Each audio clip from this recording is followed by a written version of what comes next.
చేసే పరిష్కారం అనుదిన బైబిల్ స్టడీ కార్యక్రమం ప్రేక్షకులందరికీ యేసుక్రీస్తు వారి అత్యున్నతమైన నామమున వందనాలు. ప్రభువునందు ప్రియ దేవుని బిడ్డలారా, నేటి దినము బ్రదర్ కారుపాటి శ్యామ్ సాగర్ గారి ద్వారా వచన ధ్యానములను ఆదికాండము నుండి ధ్యానం చేసుకుందాం.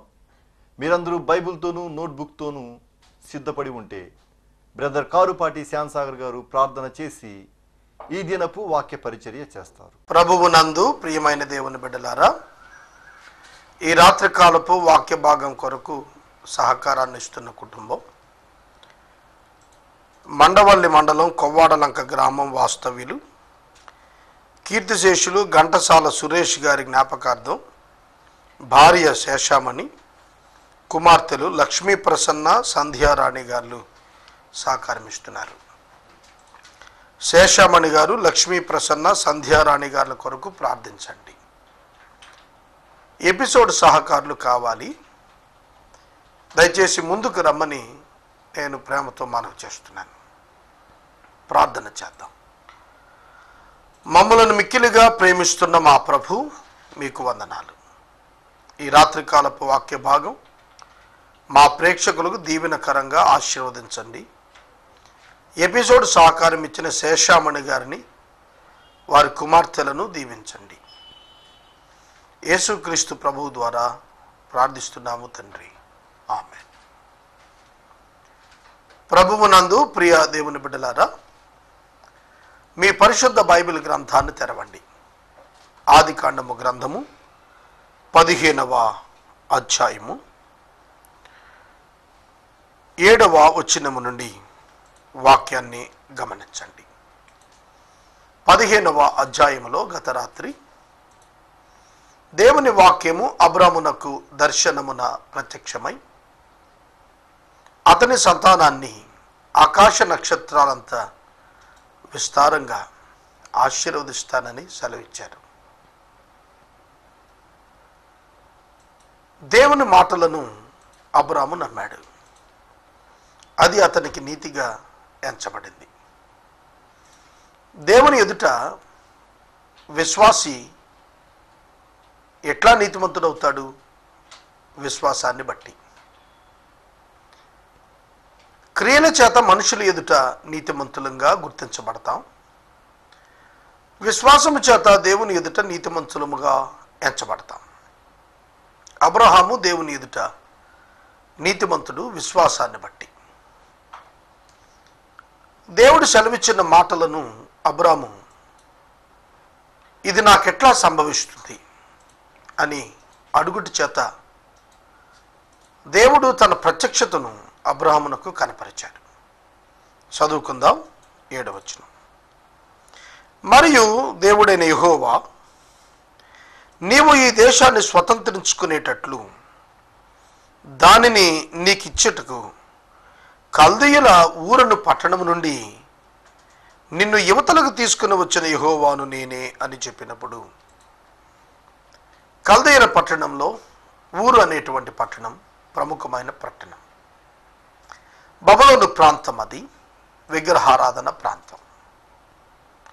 అచ్చట నుండి దేవుడు అబ్రామును పిలిచాడు. యెహోవా అనేటువంటి దేవుడు పేరు, యెహోవాను నేనే అని ఆయన పరిచయం చేస్తున్నాడు. వాస్తవంగా యెహోవా అనేటువంటి నామం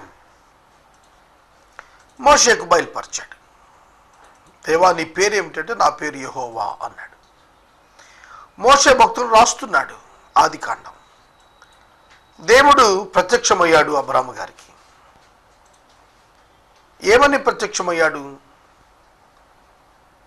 నేను నీకు చూపిస్తున్న ఈ దేశాన్ని నీ సంతానానికి ఇస్తాను అని చెప్పి నిన్ను పిలిచిన వాడును నేనే అంటున్నాడు. వాగ్దానం చేసి దేవుడు పిలిచాడు. దేవుని యొక్క పిలుపులో ఉన్న ప్రాముఖ్యత మీరు ఇక్కడ గుర్తెరగండి. అబ్రామును పిలిచాడు, అది ఆయన ప్రణాళిక ప్రకారం. దేవుడు ముందుగా ఎరిగి ఉన్నాడు. రోమాపత్రికలో 8వ అధ్యాయంలో రాస్తూ అంటాడు, దేవుడు ఎవరిని ముందుగా ఏర్పరచుకున్నాడో వారిని పిలిచాడన్నాడు. ఎవరిని పిలిచాడో వారిని నీతిమంతులుగా తీర్చాడు. ఎవరిని నీతిమంతులుగా తీర్చాడో వారిని మహిమపరిచాడు అన్నాడు. దేవుడు అబ్రామును పిలిచాడు. అబ్రాము యొక్క జీవితం ఉన్నత మహిమకు వెళ్ళింది. దేవుడు తనను పరిచయం చేసుకుంటున్నాడు. నీకిచ్చే దేశానికి నువ్వు వెళ్ళటం కొరకు నిన్ను పిలిచాను నేను. బైబిల్ గ్రంథం ఒకసారి ఆలోచిస్తే యెహోవాను నేనే అని చెబుతున్న ఆయనే 15వ అధ్యాయం 1వ వచనంలో దేవుని వాక్యంగా పరిచయమయ్యాడు. దేవుని వాక్యము యెహోవాగా ప్రత్యక్షత. పాత నిబంధన గ్రంథంలో ప్రీ ఇన్కార్నేటెడ్ క్రైస్ట్, శరీరధారి కాకపూర్వం యేసు, ఈ విధంగా దేవుని వాక్యంగా ప్రత్యక్షతలను ఇచ్చారు. ప్రత్యక్షమైన వాక్యం తాను యెహోవాగా చెప్పుకుంటున్నారు. చూడండి 8వ వచనంలో అబ్రాము అంటున్నాడు, ప్రభువైన యెహోవా, నేను దీనిని స్వతంత్రించుకుంటాను అని నాకు ఎలా తెలుస్తుంది? ఇది ప్రశ్న. ఎప్పుడైనా సరే దేవుని వాగ్దానం అర్థం కాకపోతే మనము దేవుని సన్నిధికి వెళ్ళి ప్రార్థించడం మొదలు పెట్టాలి. ఎప్పుడు మనం ప్రార్థిస్తామో ఆయన జవాబిస్తాడు. అబ్రాము దేవునితో మాట్లాడుతున్నాడు. ఇది నాకు సంభవిస్తుంది అనేది నాకు ఎలా తెలుస్తుంది? నేను ఎలా నమ్మను అనే ప్రశ్న అడగలేదండి. ఇది సంభవిస్తుంది అని నాకు ఎలా తెలుస్తుంది?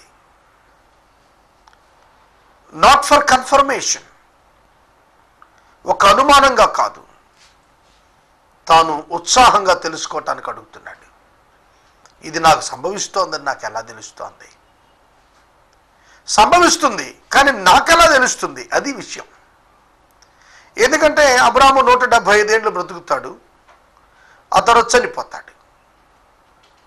మరి ఆ తర్వాత ప్రజలు స్వతంత్రించుకుంటారు అనేది నేను తెలుసుకోవటానికి నా వ్యక్తిగత అనుభవం కొరకు అడుగుతున్నాను ప్రభువా అని అడుగుతున్నాడు. దేవుడు ఆనర్ చేశాడు దాన్ని.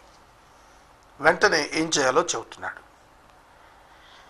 9వ వచనం, ఆయన 3 ఏండ్ల పెయ్యను, 3 ఏండ్ల మేకను, 3 ఏండ్ల పొట్టేళ్లను, పక్షులలో ఒక తెల్లగొవ్వను, ఒక పావుర పిల్లను నా యొద్దకు తెమ్మని అతనితో చెప్పాను. అతడు అవన్నీ తీసుకుని వాటిని నడుమకు కత్తిరించి ఆ ఖండమును దాని ఖండమునకు ఎదురుగా ఉంచాడు. పక్షులను అతడు ఖండింపలేదు. గద్దలు ఆ కళేబరముల వాడినప్పుడు అబ్రాము వాటిని తోలివేశాడు. ప్రొద్దుకొంక పోయినప్పుడు అబ్రామునకు గాఢ నిద్ర పట్టిన. భయంకరమైన చీకటి అతన్ని కమ్మగా, భయంకరమైన చీకటి అతన్ని కమ్మగా. బైబిల్ గ్రంథంలో పలు సందర్భాల్లో కటిక చీకటిలో దేవుని యొక్క ప్రత్యక్షతలు వచ్చాయి. దేవుడు వెలుగు, దేవుడు వెలుగై ఉన్నాడు. తిమోతికి పరిశుద్ధుడైన పౌలు రాస్తున్నప్పుడు చెప్పాడు, ఆయన మాత్రమే అమరత్వము కలిగిన వాడై సమీపించరాని తేజస్సులో నివసిస్తున్నాడు. ఎవ్వడూ ఆయనను ఎన్నడూ చూడలేదు, చూడలేడు అని చెప్పాడు. ఆ దేవుడు అబ్రామునకు ప్రత్యక్షత ఇవ్వాల్సి వచ్చినప్పుడు కటిక చీకటి యందు అతనికి ప్రత్యక్షతనిస్తున్నాడు. ఆ చీకటిలో ఆయన మాట్లాడుతున్నాడు. నీ సంతతి వారు తమది కాని పరదేశమందు నివసించి ఆ దేశపు వారికి దాసులుగా ఉంటారు. వారు 400 ఏండ్లు వీరిని శ్రమ పెడతారు. ఆ తరువాత వారు మరలా తిరిగి ఈ దేశానికి వస్తారు. వచ్చేటప్పుడు ఎవరు శ్రమ పెట్టారో వారిని దోచుకొని వస్తారు, ఆశీర్వదించబడి వస్తారు, ధనవంతులే వస్తారు. అంతేకాదు, వారు వెనుకకు తిరిగి వచ్చేటప్పుడు గొప్ప ఆస్తితో బయలుదేరతారు.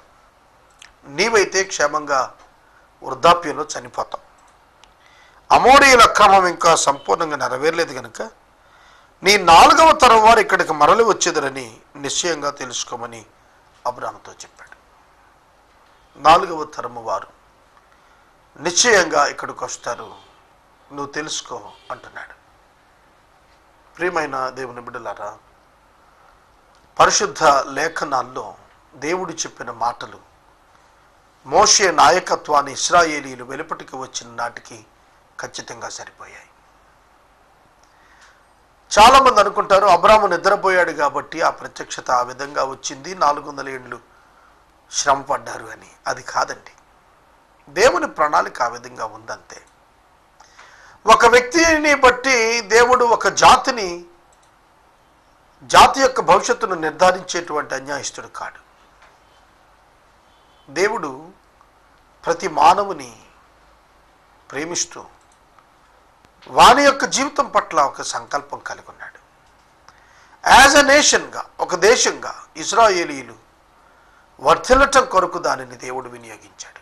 ఆ పీరియడ్ని దేవుడు వినియోగించాడు. వాస్తవంగా మీరు ఇశ్రాయేలీల చరిత్ర చూస్తే ప్రపంచంలో ఇప్పటి వరకు ఏన్షియంట్ ట్రైబ్ జీవించి ఉంది అంటే అది ఒక్క ఇశ్రాయేలీయులు మాత్రమే. క్రీస్తు పూర్వం 2000 సంవత్సరాలప్పుడు అబ్రాహాము జీవించాడు. ఇప్పటికీ 2000 సంవత్సరాలు. ఇంచుమించుగా 4000 సంవత్సరాల నుండి ఉన్నటువంటి ఒక తెగ. మీరు గమనించండి, క్రైస్తవుల చరిత్ర 2000 సంవత్సరాలు. యూదుల చరిత్ర ఇప్పటికీ మన కళ్ళ ముందు ఉంది. ఇశ్రాయేలీల చరిత్ర 4000 సంవత్సరాలు. అంత ఏన్షియంట్ హిస్టరీ డైరెక్ట్గా కలిగినటువంటి, ఉనికి కలిగినటువంటి ట్రైబ్, ఒక తెగ, ఒక జాతి, ఒక దేశం ఎక్కడ లేదు. It is because of the promise of God. దేవుని యొక్క అద్భుతమైన ప్రణాళికను బట్టి, వాగ్దానాన్ని బట్టి ఇది జరిగింది. దేవుడు ఇంక నువ్వు మాట్లాడుతూ, మరియు ప్రొద్దుగింకి కటిక చీకటి పడినప్పుడు రాజుచున్న పొయ్యియు అగ్నిజ్వాలయు కనపడి ఆ ఖండముల మధ్య నడిచిపోయిను. చూస్తున్నారా? ఆ ఖండముల మధ్య అగ్ని నడిచి వెళుతున్నట్లుగా అబ్రాము చూస్తున్నాడు. Consuming fire. దేవుడు దహించు అగ్ని అయి ఉన్నాడు. చాలామంది దేవుడిని అగ్నిస్వరూపుడు అనుకుంటారు. అగ్ని దేవుడు కాదు.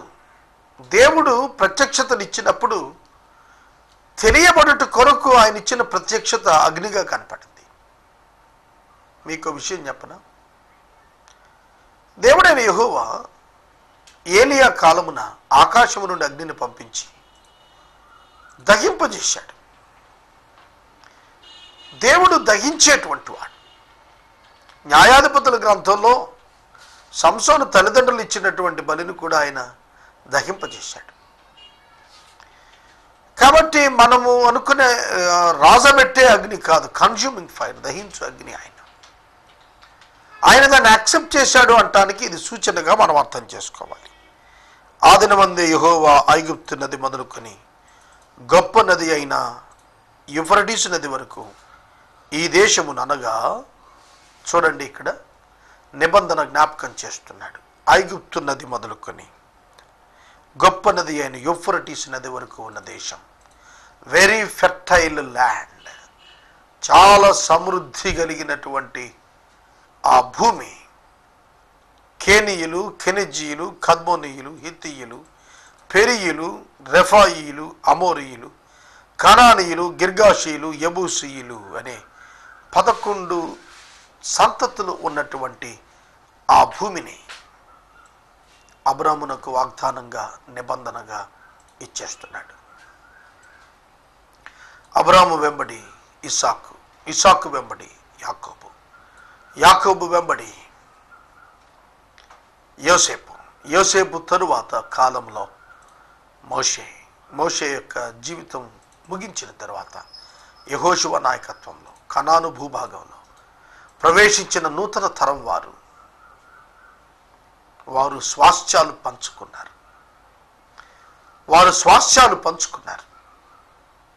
సొలొమోను కాలము నాటికి 30% భూమి మాత్రమే కనాను భూభాగంలో ఇశ్రాయేలీలు ఆక్యుపై చేసుకున్నారు.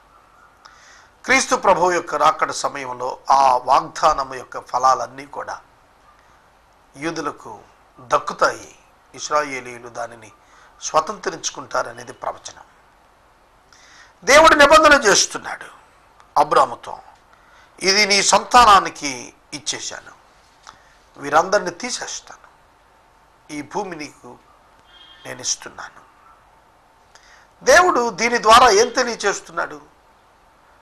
వాగ్దానం చేసిన దేవుడు, నిబంధన చేసిన దేవుడు నమ్మదగినవాడు. ఆయన నెరవేర్చేవాడై ఉన్నాడు. ఆయన యొక్క గుణలక్షణాలు దీని వలననే మనకు తెలియనై ఉన్నాయి అనేటువంటిది మనము అర్థం చేసుకొనవచ్చు. 15వ అధ్యాయములో మనం 7వ వచనము నుండి 21 వచనాల వరకు మనం ఇక్కడ చదువుకున్నాం. దీని యందు ప్రధానంగా ఈ అధ్యాయంలో మనం గమనించగలిగినటువంటి అంశాలను గనక చూస్తే, రెవల్యూషన్ ఆఫ్ గాడ్, దేవుని ప్రత్యక్షత.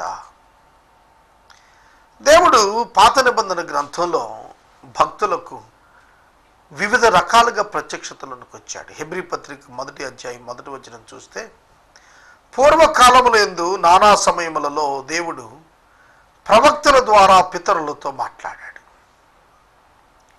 దర్శనాల ద్వారా మాట్లాడాడు, స్వరమిచ్చి మాట్లాడాడు, పరిస్థితుల నుండి మాట్లాడాడు, దేవదూతల ద్వారా మాట్లాడాడు. ఏ దినమున అంతమంది అయితే తన కుమారుడైన యేసుక్రీస్తు ద్వారా మాట్లాడుతున్నాడు. ఈ దినాల్లో చాలామంది ఇప్పుడే దేవుడు నాతో మాట్లాడాడు అంటారు. అంటే దాని అర్థం ఏమిటి? దాని పరిధి ఏమిటి? దాని సత్యసంధత ఎక్కడ వరకు? Up to the word of God only, దేవుని వాక్యం వరకే. దేవుడు నన్ను ఈ దినం ఇటు వెళ్ళొద్దన్నాడు, అటు వెళ్ళమన్నాడు, ఆ ఊరెళ్ళి అక్కడ ఇల్లు కట్టమన్నాడు, ఈ ఊరెళ్ళి అక్కడ గుడి కట్టమన్నాడు. ఇవి అప్లై కావు దేవుని వాక్యానికి. నీవు వెళ్ళి కడతానంటే దేవుడు వద్దండు. కానీ దేవుని పేరు మిస్యూజ్ చేయొద్దు, అనవసరంగా వినియోగించద్దు. చాలామంది దేవుడి పేరు చెబితే ప్రజలు నమ్ముతారని వారి సొంత మాటలను దేవుని పేరిట ప్రకటన చేసేస్తున్నారు. ఈ మధ్యన మీడియాలో ఇలాంటివి కొల్లలుగా వచ్చేస్తున్నాయి. కొందరైతే ఓపెన్గానే దేవుడు మా చేతుల్లో ఉన్నాడు, మేమేం చెప్తే అది చేస్తాడు, మీరు మాకింత మొత్తం చెల్లిస్తే మేము ఇట్లా చేసేస్తామని చెబుతున్నారు. అదంతా మోసం. దేవుని ప్రత్యక్షత యేసుక్రీస్తునందు ఇవ్వబడింది, నమ్మండి. పరిస్థితులను బట్టి కాదండి, ప్రభువును బట్టండి మనం నమ్మాల్సింది. అప్పుడు మన జీవితంలో ఆయన చేసిన క్రొత్త నిబంధన నెరవేరుతుంది. అబ్రాహామునకు నిబంధన చేశాడు, ఆ నిబంధన దేవుడు నెరవేర్చాడు. ఆయన సత్యసంధత, హిస్ ట్రూత్ఫుల్నెస్, అది మనకు అర్థం అవుతుంది. 15వ అధ్యాయంలో ఆయన పిలిచిన పిలుపు, ఆ పిలుపునకు కన్ఫర్మేషన్, ఆ పిలుపును గుర్చిన అబ్రహామునకు ఒక నిశ్చయత, అంతేకాక గొప్ప వాగ్దానం. దానిలో అబ్రహాము నడుచుటకు అతనిని బలపరుచుట చూస్తున్నాం. ఇదంతా కూడా లోతు అబ్రాహామును విడిచి వెళ్ళిన తర్వాత జరిగిన హిస్టరీ. దేవుడు చెప్పిన స్థానానికి, తెలియచేసిన విధానానికి అబ్రాహాము ఎదుగుతూ వస్తున్నాడు. ఆయన ఇష్టపడిన చక్కడముగా ఆత్మీయ జీవితం కట్టబడుతోంది అనేది ఇక్కడ మనకు అర్థమవుతుంది. దేవునితో ముఖాముఖి మాట్లాడిన అనుభవం, దేవుని నుండి జవాబులు పొందినటువంటి అనుభవం మనకేం జ్ఞాపకం చేస్తుంది? మనకు కూడా ఈ రోజున దేవుడు నాకును స్పందిస్తాడు, నాకు కూడా జవాబిస్తాడు. నా జీవితంలో ఆయన కార్యం నేను చూడగలుగుతాను. ఆయన వాగ్దానాలు క్రీస్తునందు నా పక్షంగా అవును అనే ఉన్నాయి అని నమ్మటానికి ఈ అధ్యాయం మనకు వీలు కలిగిస్తోందని ఈ సమయంలో నేను మనవి చేస్తున్నాను. ఇక 16వ అధ్యాయానికి వద్దాం. 16వ అధ్యాయంలో 16 వచనాలు రాయబడ్డాయి. ఈ 16 వచనాలలోనూ అబ్రాహాము జీవితంలో ఒక మచ్చ, ఒక బ్లాక్ స్పాట్ కనిపిస్తుంది. కొన్ని అవివేకపు చర్యలు మన జీవితాన్నే కాదు, మన సంతతి జీవితాలను కూడా వెంటాడతాయంటానికి ఈ 16వ అధ్యాయం చక్కటి ఉదాహరణను తెలియచేస్తుంది. 16వ అధ్యాయంలో శారయి, అబ్రాహాము యొక్క భార్య గారు, అబ్రాహామునకు ఒక సలహా ఇచ్చింది. అన్బిబ్లికల్, ఒక బైబిల్లో ఒక దేవుని వాక్యానికి వ్యతిరేకమైన సలహా. చాలా పర్యాయాలు దేవుని చిత్తాన్ని నెరవేర్చడానికి మనం హెల్ప్ చేయాలని ప్రయత్నం చేస్తాం. అక్కర్లేదు. మానవుని హెల్ప్ చేత, సహాయం చేత దేవుని చిత్తాలు నెరవేరవు. దేవుని చిత్తం దేవునిపై ఆధారపడి నెరవేరుతుంది.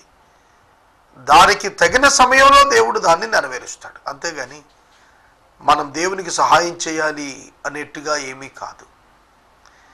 యేసే పరిష్కారం విషయంలో నేను అదే తీర్మానం పూర్తిగా కలిగి ఉన్నాను.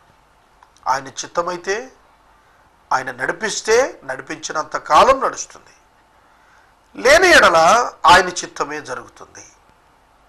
అలాగే అబ్రాము యొక్క జీవితంలో తాను అనవసరంగా కొని తెచ్చుకున్న కొన్ని సమస్యలు, శారాయి తన మానసికంగా తన హృదయంలో ఉన్న వేదనను బట్టి, ఆలోచనలను బట్టి పర్వర్ట్ అయ్యి ఇచ్చిన సలహా, అబ్రాము దేవుని సంప్రదించకుండా దాన్ని పాటించటం, దాని ద్వారా ఒక విధంగా కుటుంబంలో ఒక లోటు, ఒక బాధాకరమైన సంఘటన చోటు చేసుకుంది.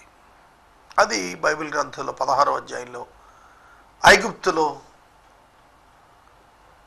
ఫరో శారాయిని తన గృహానికి తీసుకెళ్ళి దానిని బట్టి అతడు అబ్రాముకు ఇచ్చిన బహుమానాలు, వాటిలో దాసురాండ్రు. ఆ దాసీలలో ఒకరైన ఒక ఆమె హాగరుతో అతడు వెళ్ళాడు. అది అతని భార్య సలహా. దేవుడు మనకు చెప్పాడు, ఇంచుమించుగా 12 సంవత్సరాలు అయిపోతోంది, ఇంకా సంతానం లేరు, కనుక మనం ఈ విధంగా ట్రై చేద్దాం అన్నట్లుగా ఆమె యొక్క సలహా. చూడండి, అనేక పర్యాయాలు మన జీవితాల్లో కూడా మనం ఏదో విధంగా పని అయిపోతే చాలు అనుకుంటాం, కానీ దైవికంగా అది దేవుడు మనకిచ్చే వరకు ఆగాలి అనే ఆలోచన కొన్ని సందర్భాల్లో మనం విడిచిపెడుతూ ఉంటాం.